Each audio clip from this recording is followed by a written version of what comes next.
Hello friends, and welcome back again to this series of lectures on literary theory. Now, so far in this series we have organized our discussions of various theorists chronologically. So, we have started with ancient Greek theorists like Plato and Aristotle, and then we have slowly worked our way through the literary theories of 18th and 19th century. However, in our study of 20th century literary theories, we will have to break away from this chronological progression, and we will have to do this break away from the chronological progression for two reasons primarily. The first reason is that in the 20th century, we see a plethora of literary theories emerging from within the academia, and they emerge almost simultaneously and they run their course parallel to each other. And in most cases, these are overlapping theoretical trends with the same academician or the same scholar representing more than one category of literary theory. So, for instance, Gayatri Chakraborty Spivak, whose works we will encounter later in this series, is generally considered to be one of the most iconic figures within the field of post-colonial theory. But at the same time, Spivak is also one of the leading figures within the fields of contemporary feminist theory as well as contemporary Marxist literary theory. This then makes a neat chronological categorization of literary theories and literary theorists more and more impossible as we approach the 20th century. Neat categorizations are also made difficult by theorists like Roland Barthes, for instance, who starts off his career as a structuralist critic and then takes a post-structuralist turn later on in his life. So, there is a lot of overlapping and interconnectedness that we will have to deal with, and given the circumstances, a chronological journey through the field of literary theory would be a difficult, if not an altogether impossible proposition.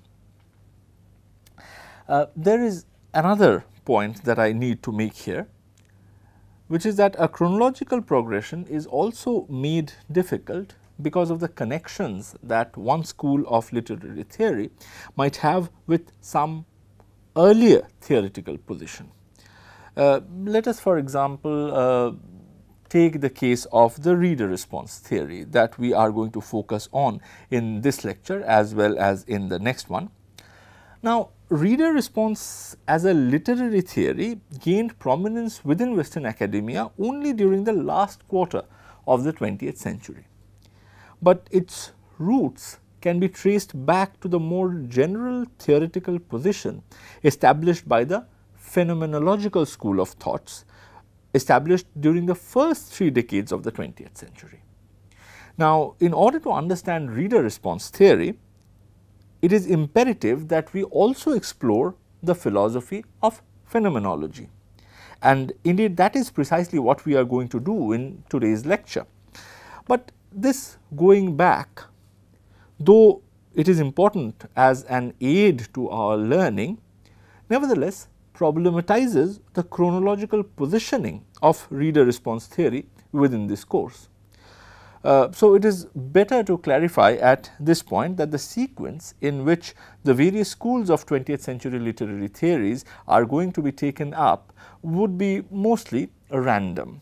I will, of course, as always mention important dates of theoretical works as well as of the theoreticians to help you map them within specific historical contexts, but even then a certain degree of chronological arbitrariness in the arrangement of lectures would be unavoidable.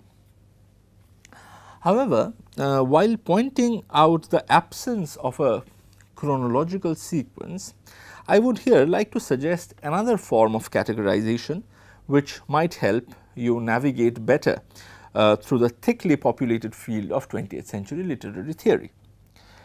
If you look at the field of literary theory comprehensively as a whole, you will perceive 4 different centers around which the various theoretical schools revolve. These centers are firstly the author, secondly the text, thirdly the reader, and fourthly the context. So, in other words, some theoretical positions prioritize the role of the author and focuses the critical lens on that particular author. And we have already encountered such author-centric literary theory while studying Romanticism, for instance, as well as the theory of creative genius. If you remember, this theory of creative genius was something that we discussed when talking about Pseudo-Longinus and his theory on the sublime. In the 20th century, this particular focus on the author has become less prominent, and it continues to remain less prominent even in the 21st century. And indeed, much of the 20th century literary criticism emerges as a direct opposition to the author-centric theories of the earlier period.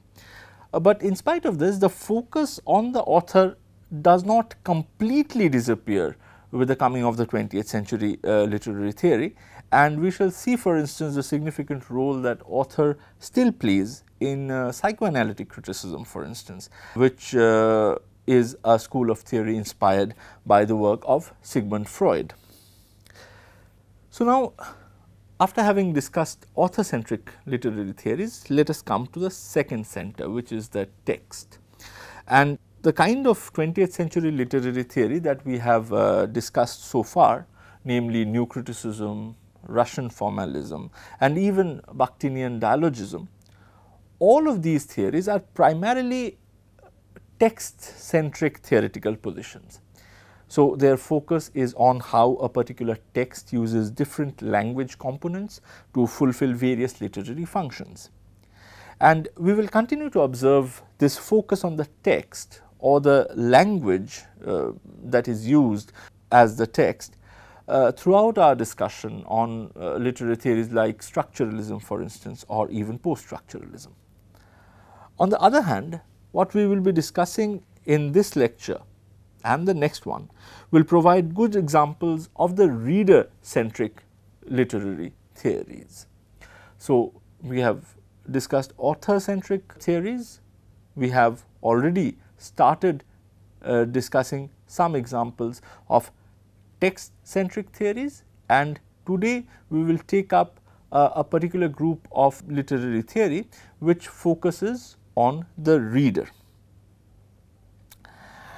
And then after this, in the later part of this series, when we start discussing Marxist literary theory, for instance, or feminist literary theory or post-colonial literary theory, we will be exploring what can be identified as the context-centric schools of literary theory, schools which are focused on how social, political and economic contexts guide the production as well as consumption of literature. Now, though we have discussed these 4 centers around which the schools of literary theory they revolve, we have to remember that these distinctions are not watertight compartments, and there is a significant degree of overlap. Thus, for instance, though I have categorized Bakhtinian dialogism as primarily centered on the text and on the language used within the text, you will remember from our discussion of heteroglossia that Bakhtin closely connected the study of language with the internal fragmentations that inform any particular socio-cultural milieu. Also, you will remember how his idea of carnivalesque, for instance, is deeply rooted within a specific historical context. So, Bakhtin, though primarily a text-centered critic, can also be analyzed as someone who is deeply interested in context. On the other hand, Gayatri Chakraborty Spivak, for instance, who is closely associated with the context-centric schools of theories like post-colonialism, Marxism, feminism, is nevertheless known for her emphasis on close reading and very careful and close attention to language use within a text. And in this, she closely follows one of her major intellectual mentors, Paul de Man, who was himself a deconstructive critic. And as I have just mentioned, post-structuralist schools like deconstruction are primarily text-centric schools of theory. But nevertheless, I think this categorization, though it is not foolproof, would nevertheless provide a rough schema that might help some of you to get a better grasp of the plethora that constitutes 20th century literary theory. So, now with this introduction in place, let us move to today's topic, which is reader response theory. And as I have already told you, this is a particular form of literary theory which became popular in academic circles during the third quarter of the 20th century. But since it has deep connections with the 20th century phenomenological school of thought, we will start our discussion from there. And we will do this by focusing on the work of the intellectual Edmund Husserl. Husserl, whose dates are 1859 to 1938, was born to a Jewish family in Moravia, which was then a part of the Austrian Empire and which is now a part of the Czech Republic. Husserl, by training, was a mathematician and also an astronomer. But much like his contemporary and fellow Moravian Sigmund Freud, Husserl is today known for opening up a distinct field of inquiry.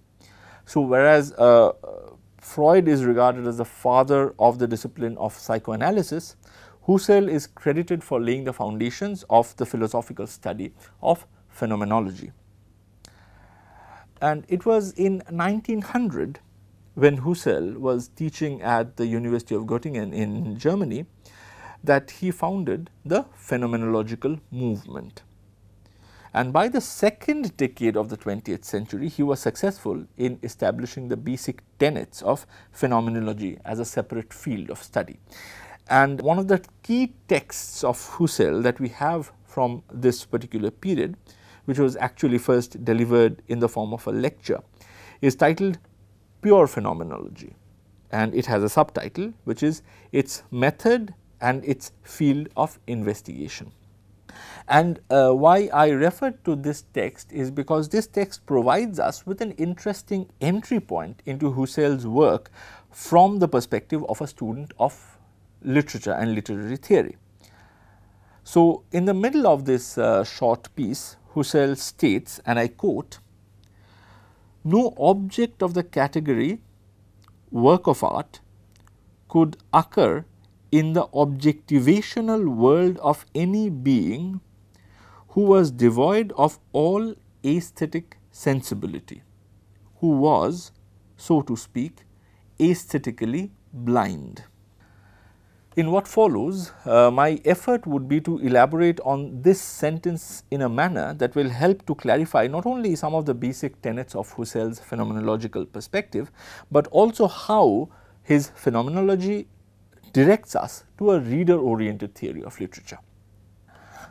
Now, one of the important words that we need to elaborate from the quoted sentence is the word object and its derivative form, objectivational. So, when we think of an object or speak of an object in our mundane conversation, we are usually speaking of things that we believe are out there in the real world. Say for instance, a pen or a table for instance, or a toothpaste tube. These will all be considered as objects in our day-to-day conversation. But seen from the phenomenological perspective, the situation will look slightly different. A phenomenologist will argue that we become aware of an object only when it appears in our consciousness. That is to say that when I refer to a pen as an object, then what I am actually referring to is my consciousness of an object and not to any real thing situated out there beyond the realms of my consciousness. The phenomenologist here is actually playing with a distinction that is quite old within the Western philosophical tradition, which is the distinction between reality and how reality appears to us, how we perceive reality. This distinction within the tradition of Western philosophy is usually phrased as a distinction between noumenon and phenomenon. So, what is a noumenon? Because phenomenon is still a very commonly known term, but noumenon not so much. So, what is it? Well, noumenon is a thing that exists independently of human perceptions and human senses, and phenomenon is the exact opposite. It is how this thing which exists independently might appear to human perception and human senses. Now, this distinction between noumenon and phenomenon can be traced back in Western philosophical tradition, at least as far back as Plato. And if you remember our lectures on Plato, you will know how we had discussed the concept of Platonic ideas in them. So, these ideas according to Plato existed above and beyond the realm of mundane human perception and were indeed the true form of everything. Phenomenon was how this idea manifested in the world that was perceivable by the human senses. So, in Plato's scheme of things, the idea of a bed will be noumenon, because it as an idea, it exists beyond the realm of human consciousness, and how the bed is perceived through human senses in its material manifestation would be phenomenon. So, Platonic ideas are noumenon, their material manifestation for Plato would be phenomenon, because that is how we perceive those ideal forms. Now, by the time we reach Immanuel Kant, who is the famous 18th century German philosopher, the distinction between noumenon and phenomenon gets changed slightly, and in fact, it becomes more easy to grasp. So, with Kant, phenomenon still signifies a thing as it appears to the human consciousness when grasped by human senses, but noumenon no longer signifies a Platonic idea, but rather it signifies more simply what Kant calls the thing in itself. This is actually not very difficult to understand. Take for example, a stone. Now, following the reality appearance distinction, one can say that a stone has two aspects. The first aspect is its existence as a thing in itself, beyond the realm of human perception, and the second is its existence as an appearance within human cognition. So, in its first aspect as a thing in itself, it will be noumenon, and in its second aspect as an appearance that is perceived by the human cognitive process, it is a phenomenon. Now, according to phenomenologists, the existence of an object as a thing in itself is of little consequence, because in that form it is not available to the human consciousness, it is not available to the human cognitive processes. And since it is beyond human consciousness, there is no way that it can be consciously known or explored or even validated as something that really exists or not. Objects from a phenomenological perspective is therefore only the phenomenon and not the noumenon. Why? Because the former can be known and therefore it can be explored and it can be validated, whereas the latter one, noumenon, one can never be sure of what it is and whether it exists or not. So, if you go back to the sentence that I originally quoted from Husserl, you will see that the phrase objectivational world of any being means the world of objects as phenomena, which is within the grasp of our consciousness. However, before we move on with the quoted sentence, I want to clarify something else regarding phenomenon. Now, when I say that phenomenon is how a thing appears to the consciousness, it is always assumed that phenomenon is a reflection. It is a reflection of a noumenon that exists as a thing in itself. However, let us say that I am hallucinating, for instance, and let us say that I see a dagger in front of me, just like Shakespeare's Macbeth saw before him in Act 2, Scene 1 of the play. Now, that dagger which I see in my hallucination will not correspond to a thing that exists in the material world beyond my consciousness, of course, because I am hallucinating, I am thinking of it in my own head. But from a phenomenological perspective, the hallucinatory dagger is very much an object, because it is part of the objectivational world of a being.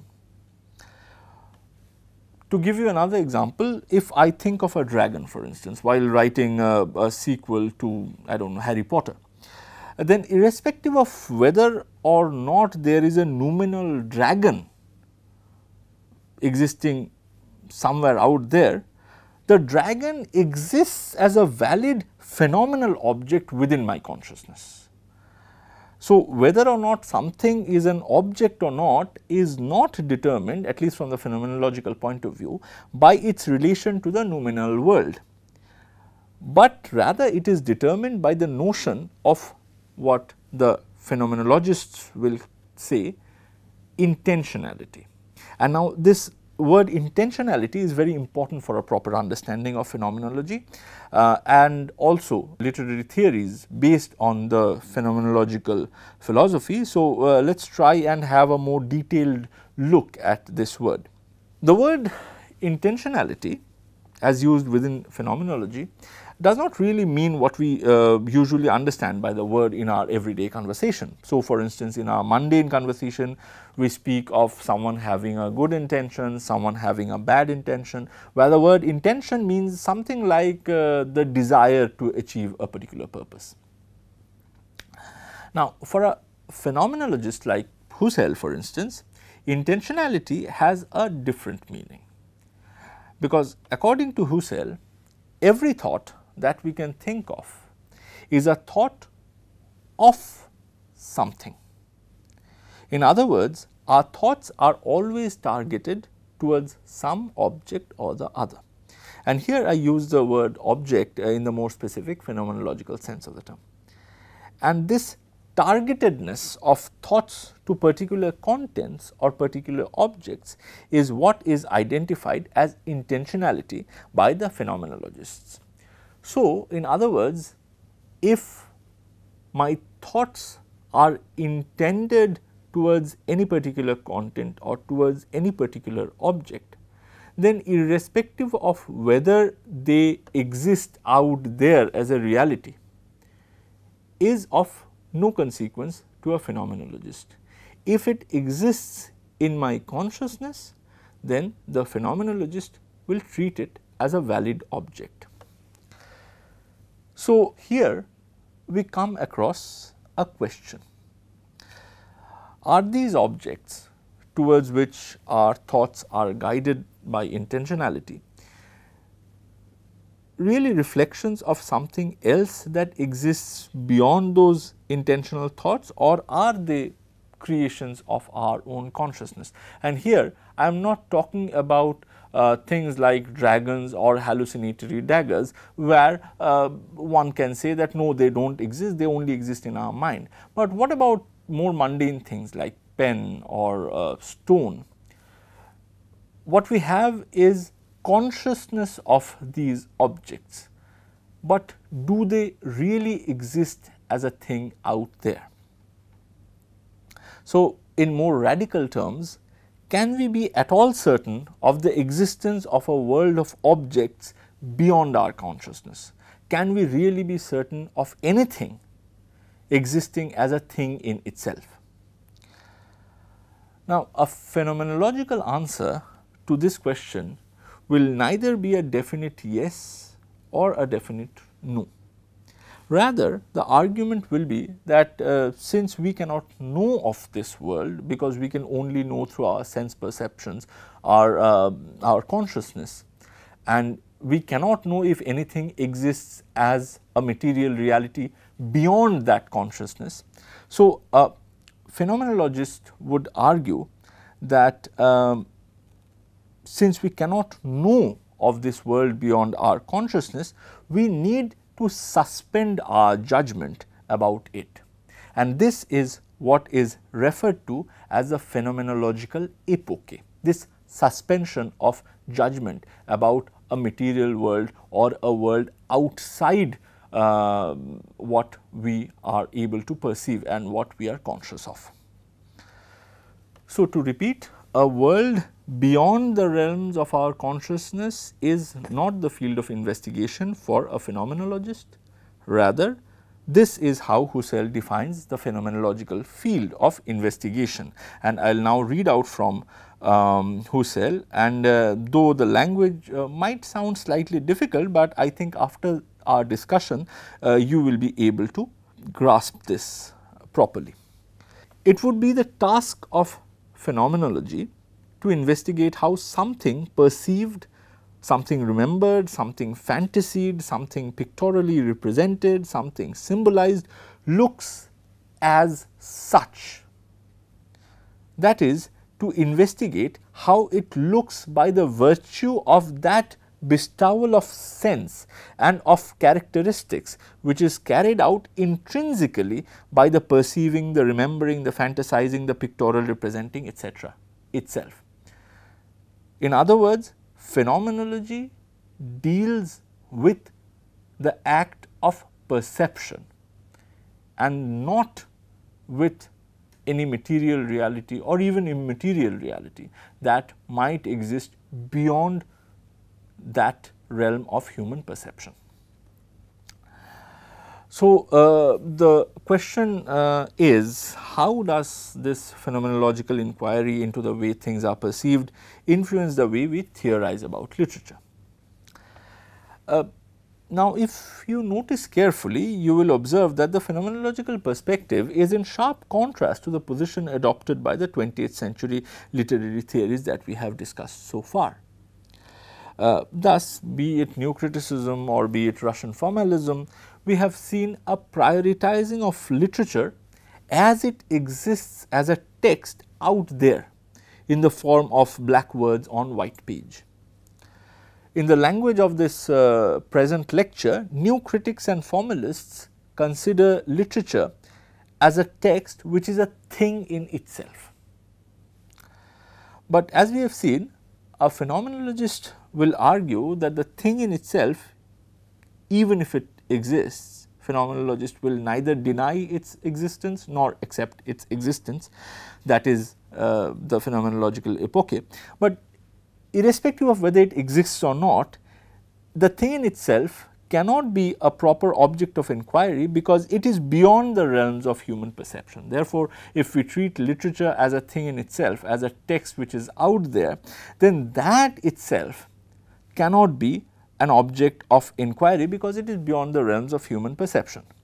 Thus, from the phenomenological perspective, a literature of any kind or even an art of any kind could only be studied in the form of how it is perceived by the readers or by the viewers or by the listeners, and how they are then processed from within her consciousness.